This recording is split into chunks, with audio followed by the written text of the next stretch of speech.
Olá, olá pessoas! Aqui quem fala é Érica e sejam muito bem-vindos ao SEBcast Balbúrdia, o podcast da 12ª semana de Biologia da UFES de Vitória. E hoje quem está aqui comigo para entrevistar a convidada é o Ricieri. E aí, Riz, tudo bem?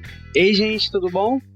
Antes da gente conversar com a nossa convidada, eu tenho que fazer um agradecimento aqui à Ana Carolina Isata. Ela faz parte da comissão organizadora da SEBVIX também, junto com a gente. E, Carol, muito obrigada por hoje, porque a Carol ajudou a resolver um problema técnico que a gente teve antes da gravação. E sem a ajuda da Carol, não estaríamos aqui gravando agora. Então, muito obrigada, Carol. Valeu, Carol! Então, hoje nós iremos conversar com uma convidada que ela é assim, eu acho ela é muito chique e elegante, uma pessoa muito simpática. E eu diria que, com certeza, ela é uma das professoras mais populares do Departamento de Ciências Biológicas daqui da UFES.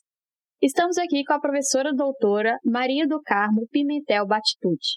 Olá, professora! Seja muito bem-vinda ao SEBcast Balbúrdia. Obrigada pelo convite. Eu que estou muito feliz de estar aqui conversando com vocês, meus alunos e ex-alunos, colegas de trabalho. E, gente, para quem não conhece a professora do Carmo, ela é professora da UFES, né? E onde ela leciona a disciplina de Fundamentos de Genética para a graduação de Biologia e também outras optativas que ela oferta. E ela trabalha com genética de plantas. Então, gente, vamos começar do começo, né? E eu vou perguntar do Carmo, quando ou o que despertou o seu interesse pela biologia? Então, eu sempre tive interesse pela biologia no ensino médio, por conta de genética e evolução. Eu sempre quis trabalhar com a parte mais de evolução do que até de mutagênese, que é o que eu trabalho, mas foi isso, a disciplina de genética e a parte de evolução me fizeram querer fazer biologia. E eu sempre gostei muito de pesquisar as coisas também e lecionar, então juntei as três vontades. Entendi. Então, juntou tudo e chegou na conclusão da biologia, né? Isso. Do Carmo, você falou que se interessou pela biologia no seu ensino médio, quando você conheceu a genética, etc e tal. Mas você é natural de BH, porque a gente sabe que você fez o FMG, né? O que te levou à Federal de Minas? Eu sou de Belo Horizonte. Ah, entendi. Eu sou nascida lá, né? E a Universidade Federal é o passo para quem não pode pagar. Sabemos. Que era o meu caso. Mas também pela qualidade, né? A gente não pode esquecer que a UFMG é uma referência no Brasil. Sim. Mas a gente nem pensava em outra alternativa a não ser fazer a federal. E aí eu fiz um vestibular para ciências biológicas e entrei e fui trabalhando e estudando lá, de onde eu vim e tenho muito orgulho. E a biologia, ela foi a sua primeira escolha ou não? Sim, ela foi a minha primeira escolha. Não era a escolha da minha família, né? A minha família, ela gostaria que eu tivesse feito odontologia e os meus professores achavam que eu deveria fazer engenharia, porque eu tinha um destaque grande em física e matemática. Mas a biologia sempre foi a minha primeira escolha. Quem diria? Né? Porque geralmente a gente vê o pessoal da biologia tão correndo de física e matemática, né? Não, eu adoro. Do Carmo, mas e depois que você entrou na biologia, na verdade, quando você entrou, você já sabia que você iria para a área da botânica, de plantas, trabalhar com mutagenicidade, ou você teve outras áreas de interesse no meio da graduação? Como é que isso aconteceu para você? Então, Ricieri, quando eu entrei na UFMG, para falar a verdade, a gente não tinha muita orientação e não sabia muito o que buscar. Eu sabia que eu queria trabalhar com genética, mas não importava o organismo. Sim. Né? Então, inicialmente, eu fiz estágios, assim, antes eu fiz IC com pteridófitas, mas não era genética, na botânica. Legal. Eu fiz monitoria de eu fui monitora de microbiologia, lá chamava Biologia dos Micro-Organismos, a disciplina, e trabalhei com citogenética de triatomídeos, que são os barbeiros. Olha só. Olha só. Inicialmente, eu não trabalhava com plantas, eu trabalhava com barbeiro. E aí, no final da minha graduação, o meu orientador, que era o professor José Messias de Sales, ele resolveu trabalhar juntamente com o professor da botânica com citogenética de orquidáceas. Aí eu comecei ali a trabalhar um pouco com a parte de genética mais vegetal, e como não havia ainda um mestrado de genética na UFMG, tinha o de bioquímica, que eu fui convidada a trabalhar com um professor na parte de enzimas de restrição, mas na época a gente não tinha muita noção dessa questão da biomolecular e tal, procurava mais a parte mais tradicional ainda. Aí eu fui para Vistosa, onde eu fiz o mestrado em genética e melhoramento de plantas. Aí eu comecei a trabalhar com aberração cromossômica. Legal, do Carmo. E assim, quem teve oportunidade de ter aula com você sabe que você é uma professora maravilhosa, né? Sim, muito. Eu sou suspeito para falar. Ai, obrigada. Pega a gente pela cabeça e leva a gente onde você quiser que a gente vá. E como foi isso em relação a lecionar? Você entrou na graduação em biologia já pensando em ser professora, ou você estava pensando mais em pesquisa? O que despertou o seu interesse por ser professora? Então, aquela questão que eu falei das 3 coisas, né? A genética e evolução era foco, mas eu sempre gostei de pesquisa e de lecionar. A minha primeira opção ao entrar na biologia era muito mais pelo fato de ser um curso que eu teria oportunidade de lecionar.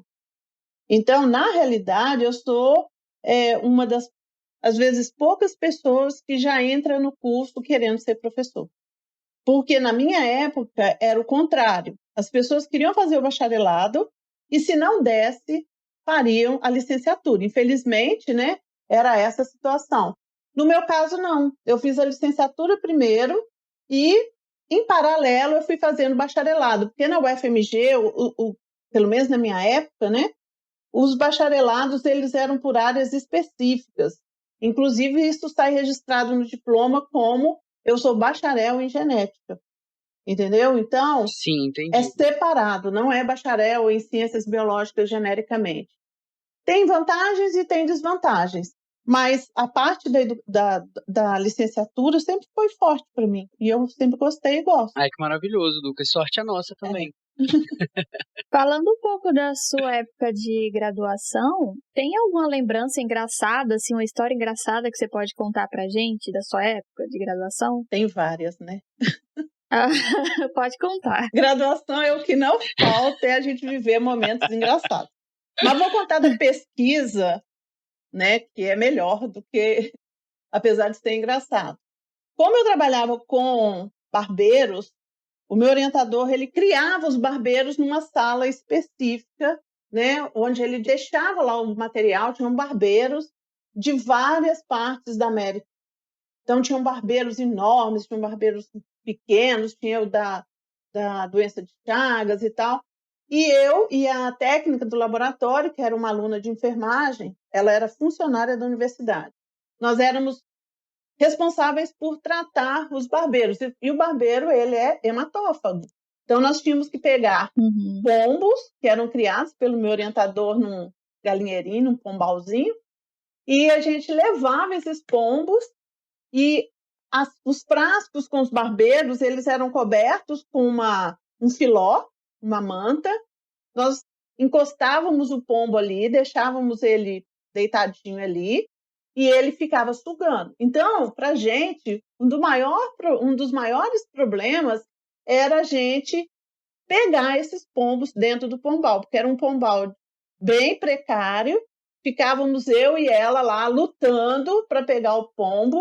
E uma vez nós colocamos o pombo lá, quando voltamos, tinha tido um problema na sala e houve uma inversão da parte do timer, né, do temporizador de temperatura e umidade, porque tinha que ser um ambiente bem úmido, simulava-se um ambiente de floresta.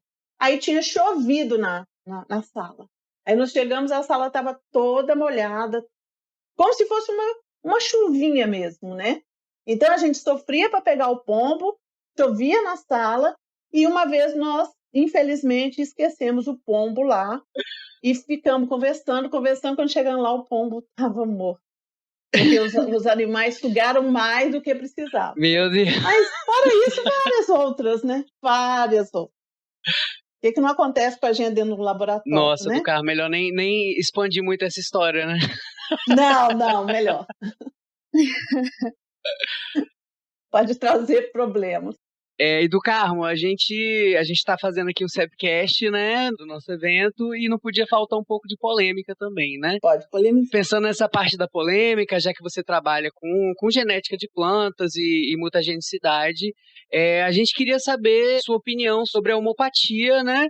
E que lugar para você ela ocupa, né? Assim, porque por muitas pessoas a homeopatia é vista como um tratamento efetivo, mas cientificamente falando existem várias dúvidas, né? E muito viés que é levantado em relação a esse tipo de terapia. A gente gostaria de saber sua opinião sobre isso. Então, eu não tenho muito contato com a homeopatia, né? Eu não uso, tenho amigos que trabalham com homeopatia, mas eu não trabalho. Eu não tenho muita proximidade nem muita vontade de mexer com a parte da homeopatia. Agora, que tem também uma polêmica, e essa eu defendo bastante, é o que a gente chama de fitoterapia. Então, tem alguns médicos que aqui no município mesmo tem uma importante médica na parte da fitoterapia, que é a doutora Henriqueta Sacramento, que trabalham e aí você vê condições efetivas, resultados e tudo, né? Mas eu acho que tanto na homeopatia, que eu não conheço tanto, quanto na fitoterapia, ainda há necessidade de muito respaldo científico para o uso de quaisquer que sejam as terapêuticas. Por quê? A fitoterapia, que eu, como já falei, conheço mais, às vezes as pessoas utilizam de medicamentos que não têm uma comprovação científica. A homeopatia, existe uma série de restrições com relação até se aqueles princípios ativos estão em quantidade suficiente, porque, pelo pouco que eu sei, há um estímulo, parece que o mínimo de substâncias ali poderia estimular o organismo a produzir outras substâncias, né, e assim levar ao efeito. Eu acho que todas essas áreas necessitam ainda no Brasil e também no mundo, né, de aprofundamento científico. Verdade, do Carmo. Muito bem pontuado. A fitoterapia eu conheço mais, sabe, Ricieri? Então, é a luta que a gente tem, principalmente quando eu trabalho com produtos naturais, é muito comum, já houve de pessoas chegarem à minha sala querendo resultados, plantas assim, milagrosas, né? Sim, é bem complicado, né? Sim, e a gente tem que ter cuidado, porque às vezes a gente traça um resultado sob um ponto de vista específico. O nosso caso lá é mutagenicidade e antimutagenicidade. Só que às vezes as pessoas ouvem os termos e veem os resultados e acham que isso pode ser extrapolado para qualquer situação, né? Sim, muitas vezes pela falta de conhecimento no assunto, né? Ouve uma parte, né? Entende outra e acaba tirando conclusões que são erradas no final das contas, né? Isso aí não obrigatoriamente só com fitoterápicos, né? Você vê o exemplo dessa droga que está tendo polêmica aí, né? A cloroquina. Sim, verdade, do Carmo. Ela tem um uso antimalárico, né? Sim. Mas as pessoas agora já enfiaram na cabeça que ela tem que ter um outro uso também, sem testes, sem avaliação, sem um rigor, e aí polemiza. Sim. Não exatamente. Inclusive, por terem anunciado que ela era efetiva no tratamento de Covid, pessoas que realmente precisam da cloroquina e da hidroxicloroquina não estão encontrando nas farmácias. O pessoal que faz tratamento de lúpus, por exemplo, né? Já vi que está faltando e o pessoal está ficando sem a droga, né? Por uma informação, né, que não tem um embasamento, exatamente, não tem um embasamento científico. Com plantas isso acontece também, tá? Belo Horizonte teve um problema grande com quaresmeira uma época, eu não lembro certo se era quaresmeira ou IP, por conta da utilização anticâncer, a provável utilização, e aí o pessoal começou a descascar as árvores e anelar e gerar perda de árvores dentro da cidade, porque queriam o milagre, né? Sim, as pessoas ficam buscando por milagres mesmo, né? Sim. Essa questão das plantas, a gente sabe que as plantas, né, elas têm os poderes fitoterápicos, podemos assim dizer. A minha mãe, eu posso testar como exemplo, a minha mãe, ela é super nessa vibe de plantas para curar tudo. E aí a gente entra uma parte bem delicada, porque, como a professora disse, às vezes a planta tem uma eficácia comprovada tratando tal coisa. Sim. Só que aí as pessoas pegam aquilo e levam a um outro problema. Ah, porque essa planta, ela ajuda nisso daqui, então também deve ajudar nisso aqui. E aí começam a usar de forma discriminada. E eu tenho muito trabalho com a minha mãe por causa disso. Porque ela acha que só porque é a planta que vai funcionar, que vai fazer bem, que não traz nenhum prejuízo. Esse é um problema sério de qualquer medicação, né? O brasileiro, ele tem o hábito de fazer automedicação e tem o hábito de acreditar em qualquer coisa que seja uma salvação. Então, quando você fala, há uma medicação que ela pode ter uma ação antitumoral, as pessoas já generalizam e esquecem que os cânceres têm natureza tecidual, natureza de erros, natureza de uma série de condições diferentes. Então, uma medicação que ela possa ser importante, vamos supor, para um adenocarcinoma, não obrigatoriamente ela vai ser para um outro tipo de câncer. Então, as pessoas acabam generalizando demais e querendo usar a todo vapor qualquer coisa, né, como tábua de Sim. salvação. Sim. É uma tendência, né, dessa busca por milagres, ou mesmo assim, se a gente generalizar esse comportamento, a busca por heróis também, né, por salvadores, né, como se uma pessoa ou um medicamento em si fosse capaz de gerar, né, um milagre mesmo, né? É. E a gente sabe que, pelo menos pelo que a gente vê aí, né, as coisas não funcionam dessa forma, né? Não, e às vezes as pessoas não param para pensar, né? A gente mesmo se vê muitas vezes numa situação assim, de que tudo tem um tempo determinado para acontecer. Então, a gente, numa análise de mutagenicidade, né, você tem um aspecto específico que está sendo avaliado ali, que precisa ser juntado com outros aspectos, que precisam ser avaliados em outros níveis, para, no final, você dizer, esse fármaco, ele ou essa planta tem esse princípio específico e tem essa ação específica por esse ou aquele mecanismo. Então, é uma ação multidisciplinar e uma ação que é demorada, não se faz de um dia para o outro qualquer análise de Haja bancada, né, do Carmo para desenvolver e chegar nas concentrações, né, e enfim. E grupos, né? E grupos, não adianta trabalhar só a análise mutagênica. Você tem que trabalhar outras pessoas nas suas áreas específicas, vão trabalhar uma série de outros aspectos. Por isso que o nosso trabalho ele depende muito de uma relação de equipes multiprofissionais. Do Carmo, falando um pouco agora da sua experiência dando aulas, né, ministrando aulas, qual foi a sua primeira experiência? Foi dentro da graduação? Foi depois, no mestrado, com prática em docência? Como isso aconteceu? Não, eu já tinha dado aulas esporádicas ainda como aluna de graduação, né? Antes de ir para Viçosa, eu lecionei num pequeno colégio em Belo Horizonte, que foi uma experiência muito interessante, porque ele era um colégio que ele tinha uma turma de cada série apenas, porque ele era um trabalho filantrópico de um grupo de religiosos, né? Próximo a uma comunidade grande, uma favela grande em Belo Horizonte. As crianças eram oriundas de lá. Então, eu trabalhava lá, eu saía da UFMG, no campus da Pampulha, atravessava a cidade e ia parar lá para os lados de Nova Granada, que é o bairro.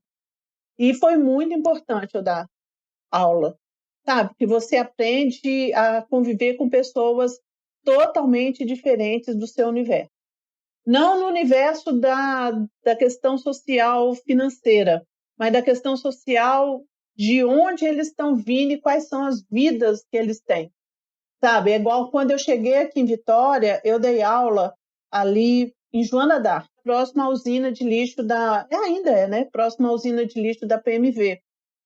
E, assim, a realidade dos alunos era muito diferente de outro local que eu dava. Eu dava aula no Sagrado Coração de Maria, aqui na Praia do Canto. Nossa, bem diferente.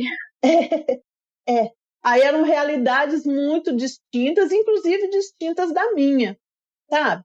Aí que eu comecei nessas duas escolas, né, tanto lá na Nova Granada, que chamava Dom Helder, o colégio, já não existe mais a escola, quanto aqui nesses dois colégios que eu lecionei, em que a gente começa a perceber os conflitos da educação, né? Você começa a ver que a nossa vida acadêmica não nos prepara para a realidade que teremos que enfrentar lá na frente, né? Então a gente ainda está dentro de uma bolha Exatamente o que eu ia dizer, do Carmo. A gente está dentro de uma bolha, né? bem resguardado.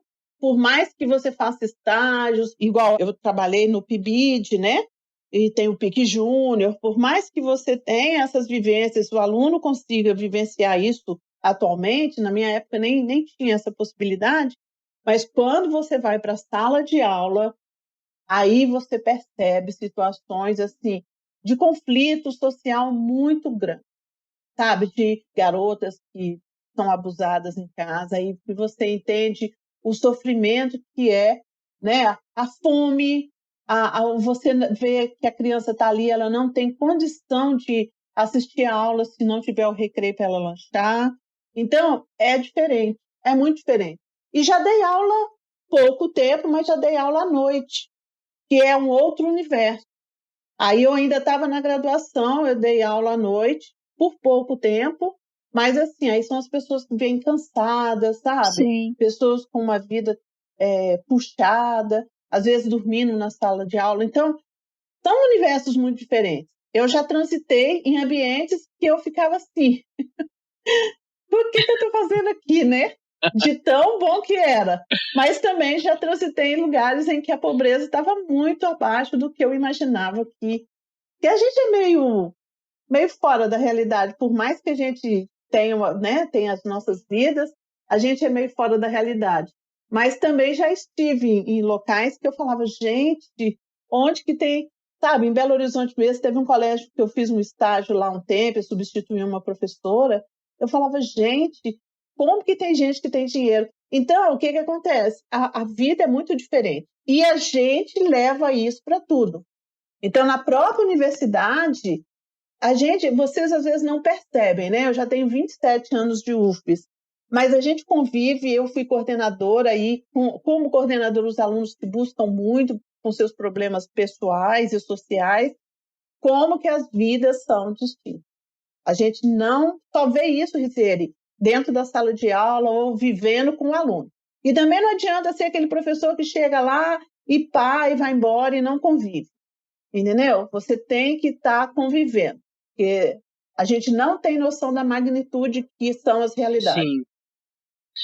E o nosso país tem essa questão também, né, do Carmo, que existe um grande abismo social, né? Sim, Acho que a maioria de nós, né, aqui nessa entrevista que estamos participando, somos cidadãos médios, né? uhum, Ninguém aqui passa por grandes dificuldades, mas também não tem ninguém aqui milionário. Mas no nosso país existem muitas pessoas que estão em estado de miséria, de pobreza, enquanto algumas pessoas, que são poucas em relação a população, né, como um todo, que são, tipo assim, né, que a gente não tem noção do que eles têm acesso, né? Isso aí, exatamente. E a realidade do profissional de ensino, quando ele sai inicialmente da faculdade, vai trabalhar, que aí você se depara com isso, eu ficava, meu Deus, eu estava totalmente alienada.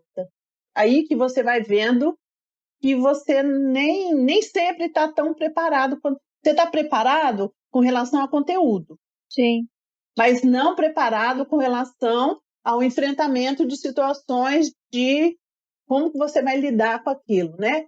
E também tem a situação seguinte, nem sempre a gente está tão... Hoje eu já estou mais madura do que eu estava naquela época, né? Porque na hora que você sai com 20 e poucos anos para enfrentar uma realidade dessa, você também está muito fora, né? E é o que você falou, a gente não é preparado para isso na universidade, né? Não. Hoje um pouco mais, eu creio, com essas Eu também acho. possibilidades de PIBID, de residência pedagógica, o PIC Júnior, sabe? Uhum. Mas Antes, na minha época, o contato que a gente tinha era no estágio supervisionado, 1 e 2. Eu acredito que o próprio sistema de cotas também traz pessoas que muitas vezes não teriam acesso à universidade e torna a universidade um lugar plural que ela tem que ser também, né, Carmo? As pessoas não teriam. A cota trouxe, não, muitas vezes não teriam. Não, elas não teriam. Sim, não teriam, né? Não teriam, estariam fora, entendeu?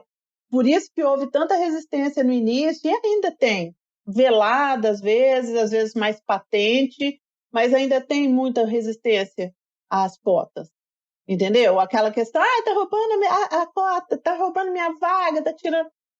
Entende? Então, o que acontece? Nem todo mundo sabe conviver com essa diferença. Por quê? Porque você vai chegar lá e você vai encontrar aluno que nunca teve a oportunidade de ver um microscópio na frente dele. Enquanto outros já tinham aulas práticas já na escola fundamental e média. Então, é uma diferença muito grande. Como você falou, é um abismo muito grande. E esse abismo, parte dele, porque mesmo com o sistema de cotas, a gente ainda tem muita gente que fica fora, entendeu? Que não tem o acesso, porque quem consegue ainda entrar por cota é quem ainda teve um mínimo acesso a situações anteriores à universidade. Tem gente que não chega nem no ensino médio, tem gente que não termina nem o fundamental. Então, essas pessoas que vão ficando para trás, elas continuam aí. Elas não vão acessar a cota, porque elas nem terminam o seu ciclo básico de ensino, né? Mas a gente tem uma realidade diferente e que nem sempre as pessoas sabem conviver. Uma outra situação que nós não estamos preparados e começamos a conviver com ela de uns anos para cá são os alunos com algum nível de deficiência ou dificuldade cognitiva ou situações em que algumas pessoas foram chegando à universidade que são diferentes do que a gente normalmente está acostumado no padrão médio, né? Sim. E aí as pessoas, né, se estranham. Sim, Carmo. Não só os professores, os alunos também. Eu acredito que existe essa deficiência também na formação dos professores para atender essa demanda, né, Carmo? Sim. A gente não é preparado para isso. Sim. Kisieri, eu, você, Érica, Inês, fomos preparados a lidar com um aluno que enxerga muito pouco? Não.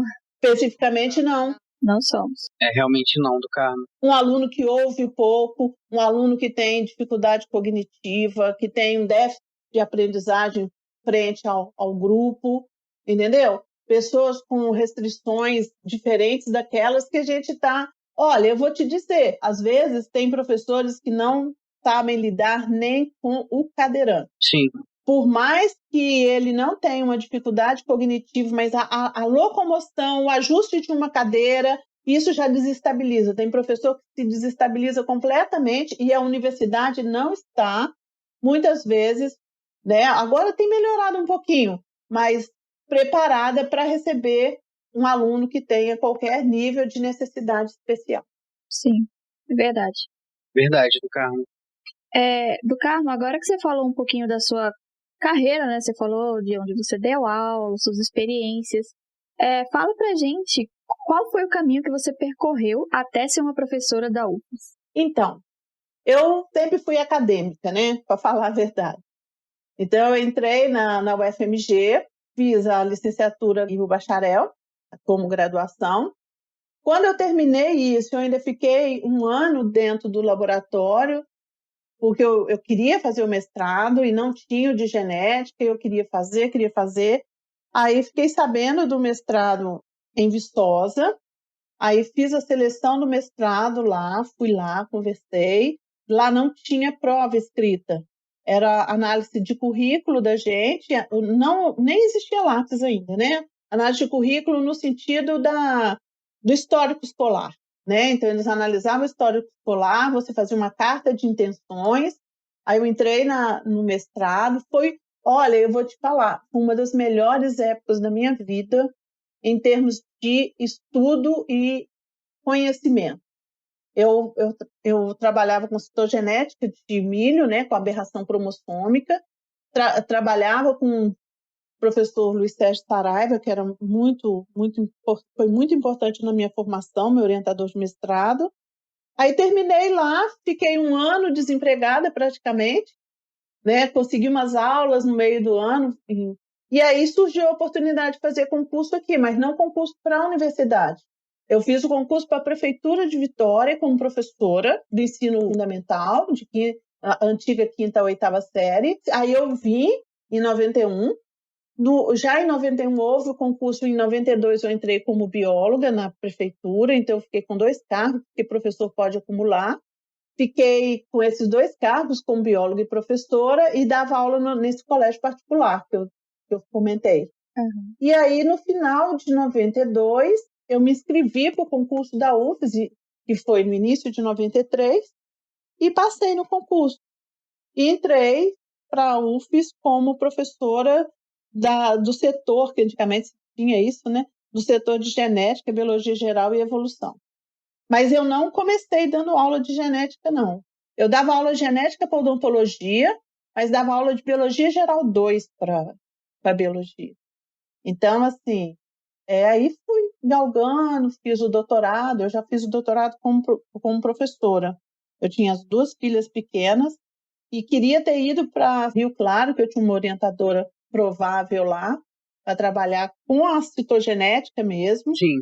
Só que aí, como eu era muito longe, eu não podia deixar minhas filhas aqui, ia complicar, eu acabei fazendo em ciências fisiológicas, mas trabalhando ainda com alguns aspectos genéticos e com produtos naturais. Aí daí que eu encabecei mais do lado de produtos naturais. Ah, muito legal, do Carmo. Agora mais uma polêmica, eu sou o cara das polêmicas, né? Acho que você já percebeu. Polemiza, eu tô vendo. A gente tem que jogar um pouco de gasolina também, né? Não é só ficar na paz aqui. É verdade, Érica. Érica tá doida pra fazer a polêmica. Como a gente falou, assim, inclusive tivemos até um momento de editar essa fala para a gente não se comprometer. Em vez de falar a mais, nós vamos falar uma das mais. Mas como a gente já comentou, você é uma das professoras mais queridas aqui do curso, do departamento, né? Todo mundo sabe quem é do Carmo e todo mundo ama do Carmo e, assim... Nem todo mundo ama, né? Mas todo mundo sabe.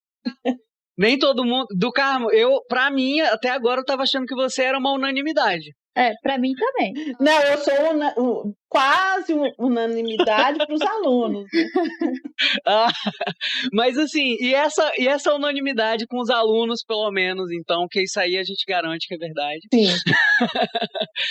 Você acha que se deve ao quê, do Carmo? Qual o conjunto de características que você tem que você se torna uma pessoa tão cativante assim? Todo mundo gosta de você. Cicere, eu sinceramente eu não sei descrever.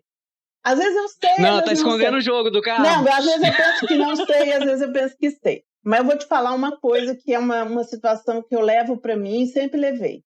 Quando eu era coordenadora de curso, acho que foi o momento em que mais me aproximou dos alunos o fato de eu ter sido coordenadora de curso. E aí que a fama começou.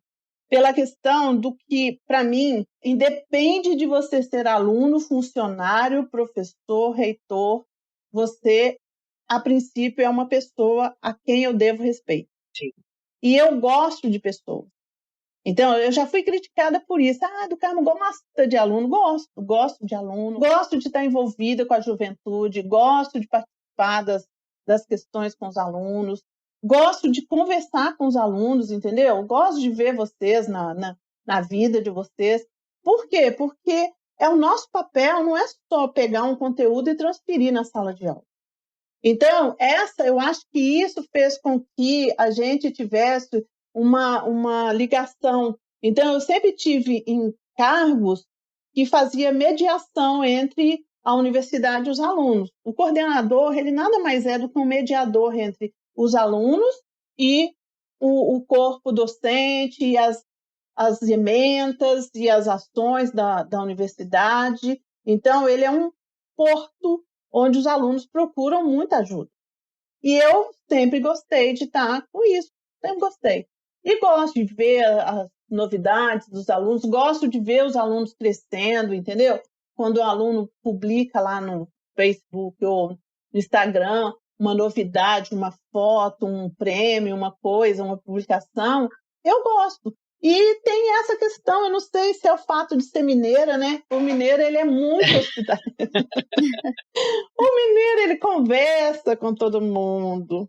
Aí tem um jeito, né? Eu acho que tem um jeito. Apesar de eu ter uma feição fechada, sisuda, né? E com a idade está ficando mais ainda, mas quando as pessoas se aproximam, elas sabem que eu não sou uma pessoa que tenha barreiras, assim. Não vou dizer que eu esteja livre de barreiras e preconceitos, mas eu acho que eu acabo me aproximando mais, né? Eu tenho essa questão e eu gosto de aproximar das pessoas. Ai, do Carmo, com certeza a gente sente tudo isso convivendo com você. Não tem como, né? Sim, nossa. Eu tava até comentando aqui antes que quando eu fui para o semestre que tem a matéria, né? A sua matéria, que é Sim. É o terceiro semestre, eu acho, terceiro período. É o terceiro período. Você entrou em... Licença capacitação. Em licença. Nossa, que tristeza, Érica. Uhum. Eu tive uma aula com a do Carmo, gente, uma aula. Nossa, mãe. E ela me cumprimentava no corredor como se a gente fosse amigas depois de uma aula. Eu nunca esqueci isso, gente, sério. Eu não tenho essa distinção. Para mim, as pessoas dependem dos cargos, entendeu? Então, para mim não tem diferença, né? É claro que há simpatias e antipatias, né? Tem pessoas que eu não gosto, tem pessoas que não gostam de mim, mas também isso não existe, né? Uma pessoa gostar de todo mundo e todo mundo gostar da pessoa. Não sei não. Não gostar da do Carmo, para mim, essa pessoa aí tem algum problema. Eu também acho. Pois é. Mas os problemas existem, né? Tem gente... Verdade, né? Cada um com seus problemas. Né, cada um no seu quadrado. Tem gente, é difícil dizer, mas tem gente que eu não gosto. Eles que lutem, né? Eles que lutem. Também acho, Érica, na moral, falou tudo. Não, mas assim, eu gosto dos alunos. E às vezes eu já fui criticada por isso, sabe? Na época do Orkut tinha um grupo que chamava Eu Tenho o Celular da do Carmo. Meu Deus do céu, gente. As pessoas tinham meu telefone e eu passando uma para outra, porque eu era coordenadora de curso. E eu gosto disso. O pior é isso, né? Eu gosto. Não, e a gente também ama. Agora, você falou a mais. Não vou falar a mais, mas uma coisa eu vou te falar que eu sou a mais. Eu sou a professora que teve o maior número de homenagens como Paraninfo, Patronesse ou homenageada de toda a história do curso de Ciências Biológicas da UF. Do Carmo, não me surpreende nenhuma vírgula, assim, sabe? Isso porque é não tem reflexo. É só consequência. Eu tenho mais de 40. Nossa, mãe. Misericórdia. Mais de uma por ano, né? Sim, todo semestre. É mais fácil eu contar os semestres que eu não fui do que os que eu fui. Lindíssimo. Ai, do Carmo, mas você é muito maravilhosa e você merece todas as homenagens que já fizeram pra você e vão fazer ainda. Eu sou suspeito, vou parar, porque senão daqui a pouco eu vou começar a puxar seu saco aqui. Sim, né? Senão vai ficar muito evidente. As meninas já vão ficar assim, chateadas. Vamos voltar para as conversas. Volta pro... Desculpa, parei, gente. Agora vamos falar sobre divulgação científica. Vamos lá. Sim.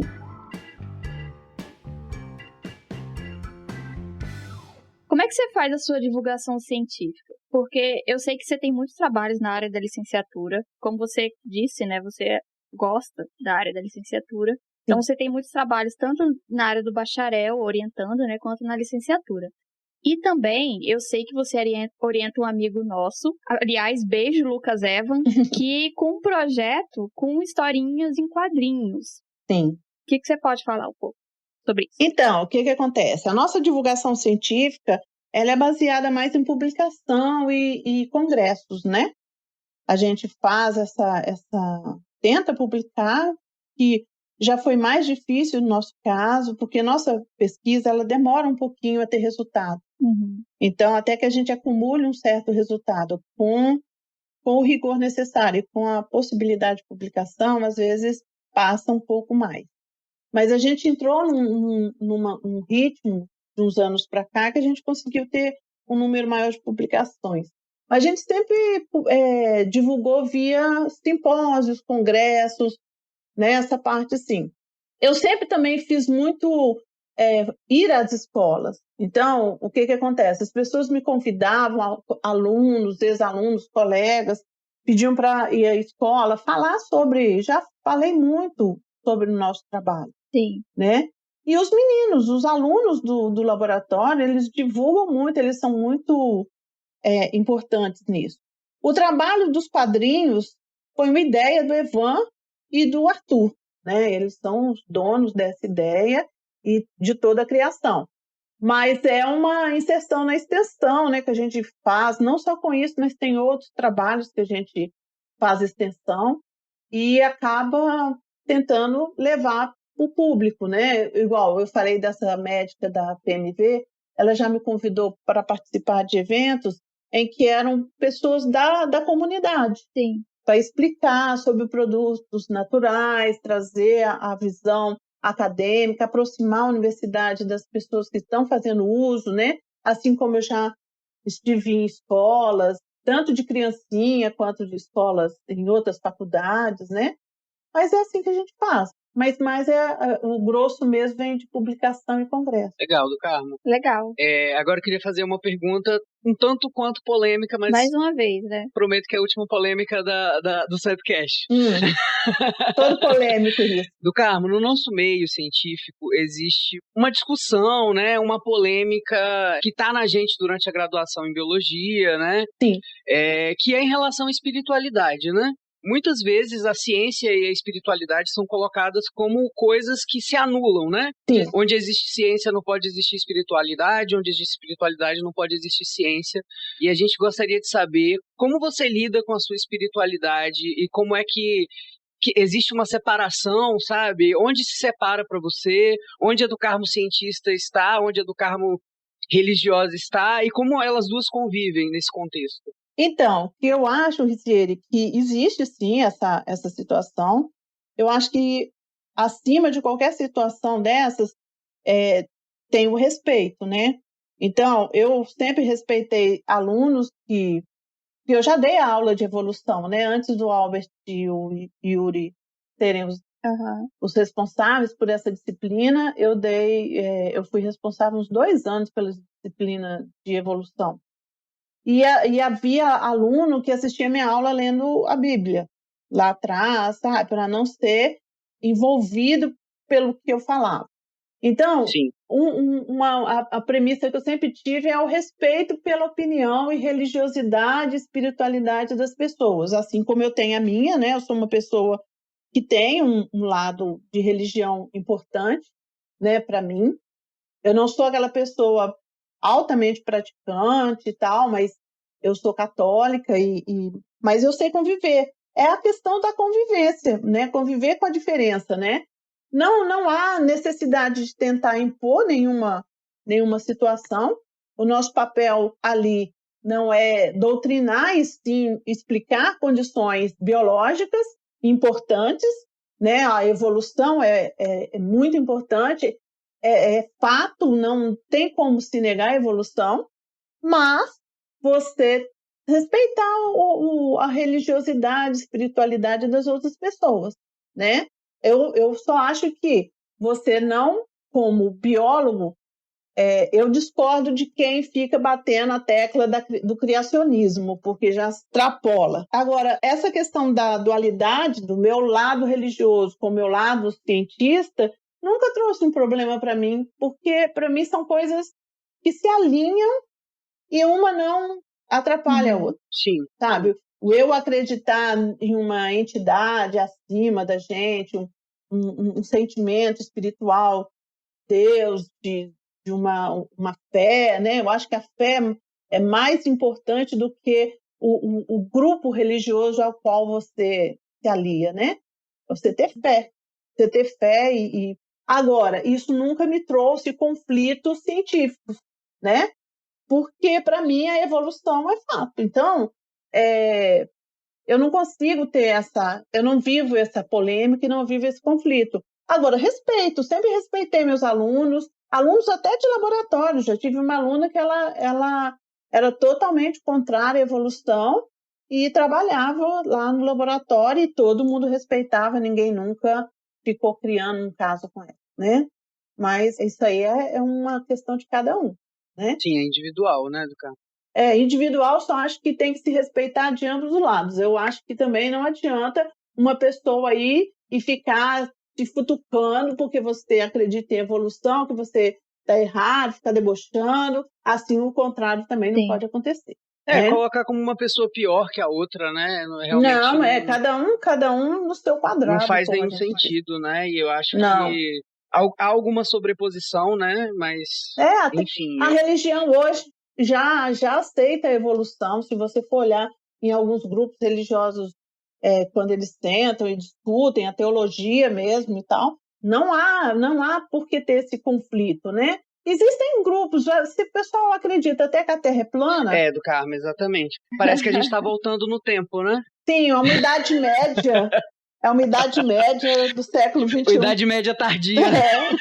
Mas se você for olhar e buscar bem, é que eu não estou querendo ir para esse lado, mas se você for olhar e buscar bem, em muitos aspectos, a ignorância e a doutrinação está sendo tão severa que a gente está vivendo alguns aspectos médios de idade. Sim, é verdade. Isso é bem assombroso, né?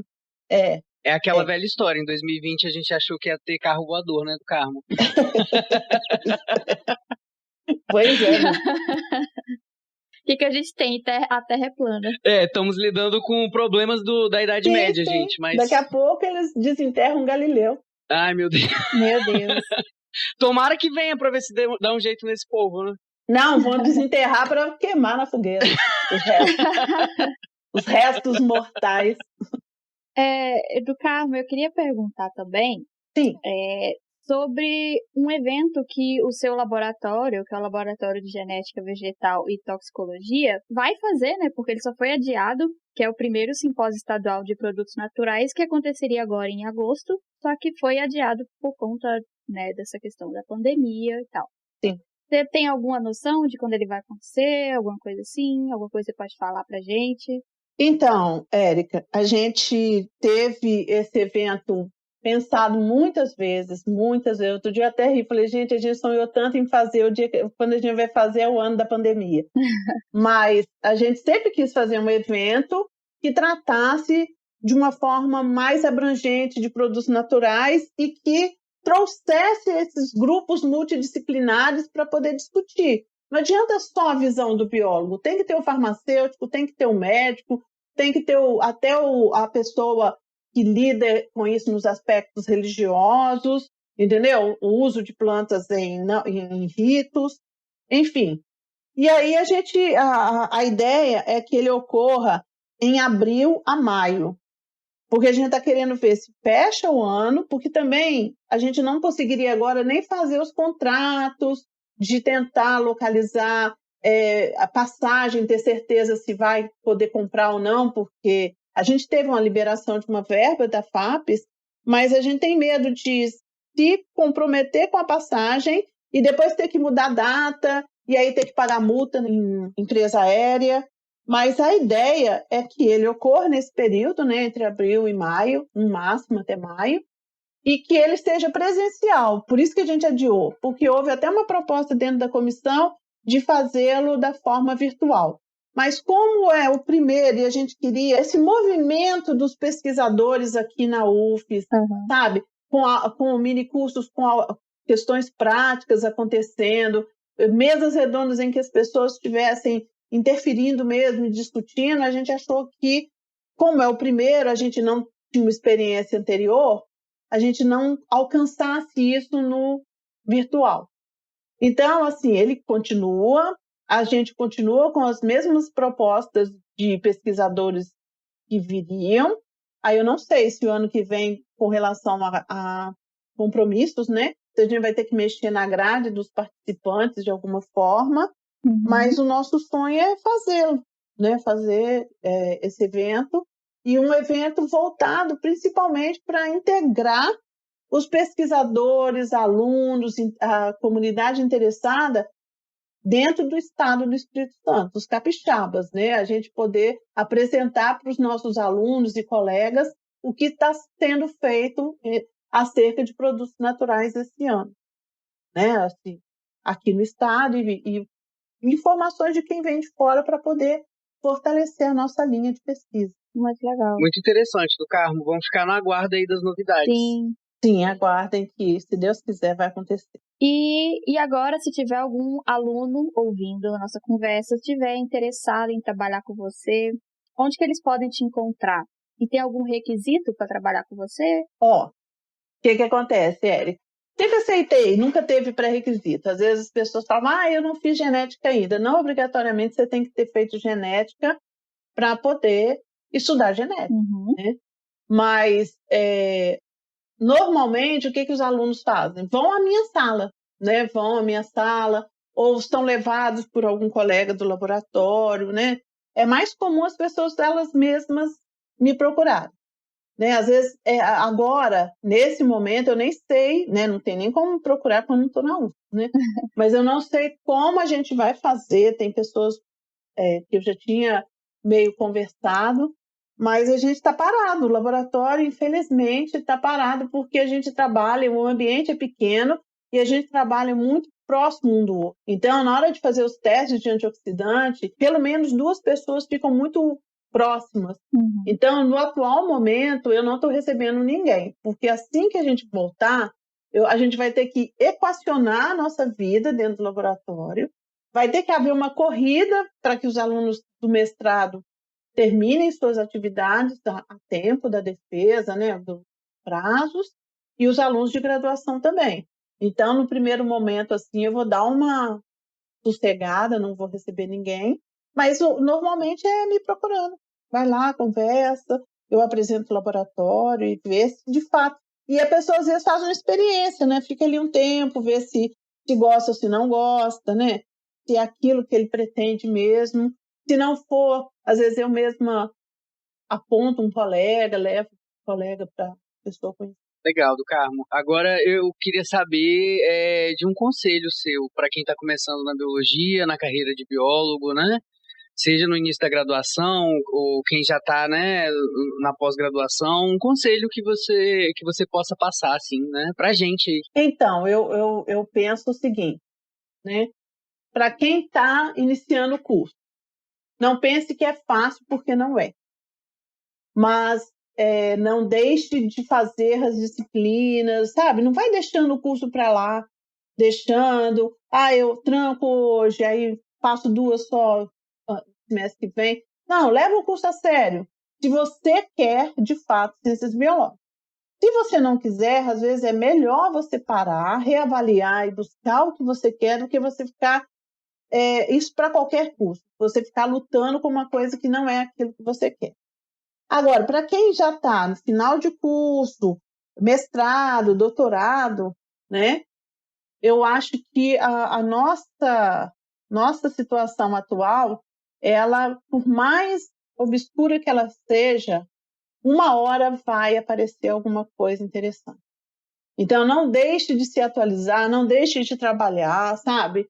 O que aparecer para fazer, pega e faça, porque uma hora as coisas elas vão. E não deixe de tentar, sabe? Tem um concurso, é longe. Gente, nada é tão longe. O Brasil é grande, mas avião tem para todo canto agora, tem ônibus para todo canto. Então, não se prendam, entendeu? Não pensem. Eu, por exemplo, eu saí de Belo Horizonte, fui para Viçosa, de Viçosa eu vim para cá, e se precisasse ter ido para Rio Claro, eu só não fui porque aí eu já tinha 2 crianças dependentes da minha situação. Então, eu acho que é para fazer, vai fazendo, sabe? E não tenha medo de mudar de área. Tem gente que acha assim, você vai pular de... Gente, experimentação, você... Claro, se você já tem um cerne que você quer seguir, esse é o ponto central da minha vida, é a taxonomia, ou é a fisiologia, você estabeleceu aquilo. Agora, se você ainda não sabe, conheça um laboratório, conheça outro, conheça uma outra linha de pesquisa, com calma. Ninguém decide a vida no curso no primeiro semestre. E vai tentando. Sim, ótimos conselhos, do Carmo. Muito obrigado pelos conselhos. Muito importante. Muito obrigada mesmo. Obrigada a vocês.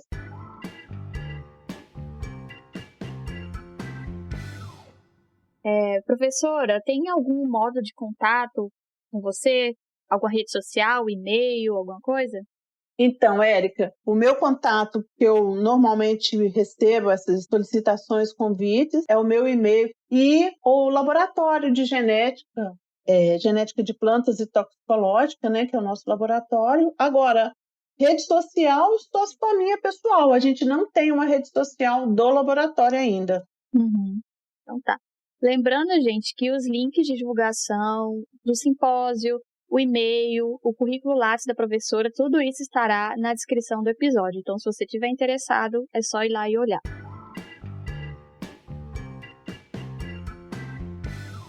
Professora, muito obrigada por aceitar nosso convite em participar do podcast. Eu que agradeço, Érica.